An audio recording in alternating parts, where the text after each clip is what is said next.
तर मित्रांनो, हळद रुसली कुंकू हसलं या मालिकेच्या नवीन लेटेस्ट एपिसोडमध्ये आपल्याला पुढंसं पाहायला मिळणार आहे की इकडे कृष्णीचं सर्व शेत जळून खाक झालेलं असतं आणि त्यानंतर ती तिथे त्या गोठ्यामध्ये तो गोठा सगळीकडे सारवत असते, स्वच्छ करत असते आणि त्यानंतर तिथे काही शिल्लक आहे का हे बघत असते आणि तिथं पम्याही असतो. त्यावर ती म्हणते, भावा हे सर्व जळून खाक झालं, वर्षभराची सर्व मेहनत पाण्यात गेली, औंदाच्या पेरणीसाठी बियाणं आणलं होतं तेही सगळं जळून खाक झालेलं आहे, काही शिल्लक उरलं नाही. आता काय करायचं, सर्व पुण्यांदा आपण कसं उभं करणार आहोत, हे सर्व ती भक्तीला बोलत असते. म्हणत असते, भक्ते उसवलेल्या संसाराला कुठनं आणि कसं शिवायचं. त्यावर ती म्हणते, कृष्णे आता मी तरी काय सांगू आणि रडायला लागते. तेवढ्यात पम्या तिथे त्या गोट्याला त्याची राख बाजूला करत असतो तर त्याला तिथे एक सोन्याचं कडं सापडतं आणि तो कडं घेऊन कृष्णीकडे येतो आणि कृष्णीला म्हणतो, कृष्णे घात झाला आहे, आपलं शेत जळालं नाही तर ह्याला कोणीतरी मुद्दाम जाळून टाकलेलं आहे.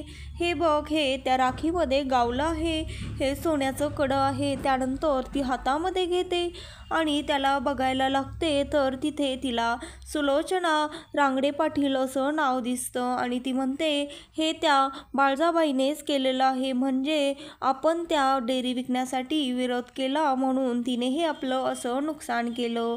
त्यावर ती म्हणते, भक्ते जर हे असं असेल तर मी तिला सोडणार नाही. त्यानंतर ती भक्तीला आणि पम्याला घेऊन पोलीस स्टेशनला जाते आणि त्यांना बाळजाबाईच्या विरोधामध्ये कंप्लेन फाईल करायला सांगते. पण ते पोलीस घाबरतात. ते म्हणतात, तुला माहीत आहे का तू कोणाच्या विरोधामध्ये कंप्लेन देत आहेस, ज्यांच्याकडे अख्खं गाव नजरवर करूनही पाहत नाही आणि सर्व गाव त्यांचं शब्द झेलतो आणि त्या तर गावासाठी खूप काही करत असतात.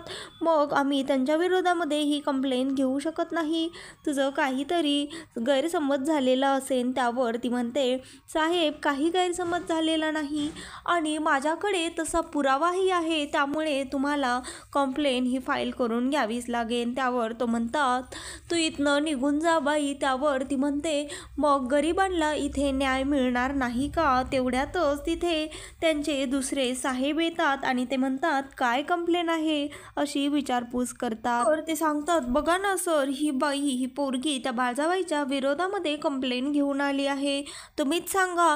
त्या तर सर्वांची मदत करत असतात आणि त्यांनी हिचं नुकसान कसं केलं असेल. तर ते विचारतात, हे सर्व काय आहे आणि इथे का आणलं आहे. त्यावर कृष्णी त्यांना म्हणते हात जोडून, साहेब हे माझ्या शेतातला संसार आहे, हे जळून खाक झाला आहे आणि हे मी आता ठेवून तरी काय करू म्हणून इथे आणला आहे. आम्ही तर न्याय मागण्यासाठी आलो होतो पण आम्हाला माहित नाही की इथे न्याय भेटत नाही. त्यावर ते म्हणतात, काय झालं आहे. मग ती सर्व त्यांना सांगते आणि ते म्हणतात, यांची कंप्लेंट लिहून घ्या, मी स्वतः बाळजाबाईला जाऊन अटक करतो. आणि इकडे बाळजाबाई फार चिडलेले असतात, रागात असतात आणि इकडे मैनावती त्या दलपतरावांना म्हणत असते, आता आपल्याला काय माहीत ह्या बाईचं कडं कोणी घेतलं आणि कुठे घेतलं, त्याला काही पंख फुटले का, आपण काही तेच करत बसायचं का. तुमचा तो कोट आहे ना कपाटात ठेवलेला, तो बाहेर काढा आणि जरा डोकं चालवा आणि तिचं कडं सापडून द्या, नाहीतर ही बाई काही आपल्याला सोडणार नाही. त्यावर ती म्हणते, मैनावती काय चाललं आहे ते मोठ्याने स्पष्ट बोल. त्यानंतर त्यांच्या तिथे घरात पोलीस येतात. त्यावर ती म्हणते, तुम्हाला आमच्या घरातली बातमी आम्ही न सांगताच कळाली की काय. त्यानंतर कृष्णी बाहेर येते आणि ते कडं त्यांना दाखवते आणि विचारते, हे कडं तुमचंच आहे ना. त्यावर बाळजाबाई म्हणतात, हो हे तर आमचंच आहे, पण ते तिकडं तुझ्याकडे कसं आलं. त्यावर ती म्हणते, हे आमच्या शेतामध्ये गावलं आहे, जे शेत आमचं काल जळून राख झाली. त्यावर पोलीस म्हणतात, आणि हिने तुमच्यावर आरोप टाकला आहे, त्यामुळे आम्हाला तुम्हाला अटक करावी लागेल. हे ऐकून बाळजाबाईच्या डोकं सिरकतं आणि मैनावती म्हणते, म्हणजे काकीसाहेबांनी अटक होणार, जेल होणार, आम्ही काही ह्यांना इथनं जाऊ देणार नाही, ह्यांना जन्मठेप जरी झाली तरीही आम्ही जाऊ देणार नाहीत. त्यावर त्या बाळजाला कळत असतं ती मैनावती कशा प्रकारे बोलत आहे. त्यावरती म्हणते, तू बाजूला हो, आम्ही आणखी इथे आहोत. सर्व घडत असताना अधानराव दुरून बघत असतो आणि त्या जयंतला वाटतं आता ह्या कृष्णीला जर कळालं की मी हे सर्व केलं आहे तर ती मला अटक करायला मागे पुढे बघणार नाही. त्यानंतर तो सर्व त्यांच्या कार्यकर्त्यांना बोलवतो आणि ते म्हणतात, आम्ही बाळजाबाईला अटक होऊ देणार नाही. त्यानंतर पोलीस त्यांना सांगतात, बाळजाबाई तुम्ही प्रेमाने आणि कायद्याला पाळून आमच्यासोबत चला, नाहीतर आम्हाला कायद्याची भाषा करायला येते. ती कृष्णी बाळजाबाईंना म्हणते, बाळजाबाई मी तुम्हाला लयच मानत होते, देवी आईनंतर कोणाला मानत होते तर तुम्हाला. तुमचा दरारा मला लयच आवडायचा, पण तुम्ही काल रातच्याला जे केलं आहे की नाही त्याच्यामुळं पार नजरेतनं उतरलात बघा. मला डेअरी विकायला विरोध केला म्हणून तुम्ही माझ्या पार संसाराचाच विस्कट करून टाकला होय. त्यावर जयंत म्हणतो, कृष्णे तुझं डोसकं ठिकाण्यावर तर आहे ना, तुला कळतंय का तू कोणाशी बोलते. बाई त्यांना म्हणते, इन्स्पेक्टर आम्ही काहीही केलेलं नाहीये, ही पोरगी खोटं बोलत आहे. त्यावर ते म्हणतात, आमच्यावर प्रेशर आहे बाळजाबाई, समजून घ्या, आणि ह्या पोरीने तसे पुरावेही तुमच्या विरोधात आणलेले आहेत, त्यामुळे आम्हाला तुम्हाला अटक करावीच लागेल. जयंत म्हणतो, आम्ही आमच्या काकी साहेबांनी कुठं बी जाऊ देणार नाही हो खाकीवाली साहेब, मागे व्हा. त्यावर ते म्हणतात, बाळजाबाई आम्हाला कॉपरेट करा, समजून घ्या, आमच्यावर वरून प्रेशर आहे, नाहीतर आम्हाला कायद्याची भाषा वापरायला लावू नका. त्यानंतर त्या म्हणतात, ती सांगते, अहो साहेब तुमच्या मनाप्रमाणे सर्व होईल अगदी कायद्याने प्रेमाने, पण हे कार्यकर्ते आहेत ना तेही माझ्यावर फार प्रेम करतात, मग आता त्यांच्या ह्या प्रेमाला कसा लगाम घालायचा. ते म्हणतात, ह्या पोरीनं माझ्यावर आरोप केला आहे ना, मला घेऊन चला, पण ज्या वेळेस पोलीस स्टेशनमध्ये सिद्ध होईल मी आरोपी नाहीये तोपर्यंत मी तिथनं हलणार नाही. आणि इकडे दुष्यंतला ही बातमी कळते.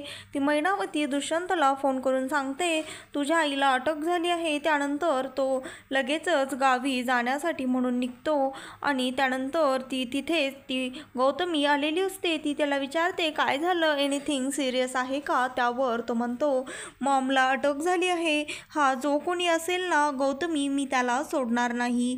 आणि तो फार टेन्शनमध्ये असतो. तरीही गौतमी त्याला म्हणते, तू या गडबडीमध्ये फक्त फंड्सचं विसरू नकोस. त्यानंतर तो म्हणतो, हो रे ठीक आहे. तिला असं उत्तर देऊन तिथनं तो निघायला लागतो. त्याला फार टेन्शन आलं असतं आणि तो म्हणतो, एवढं सगळं घडतं आणि मला इकडे कोणी इन्फॉर्मही करत नाही.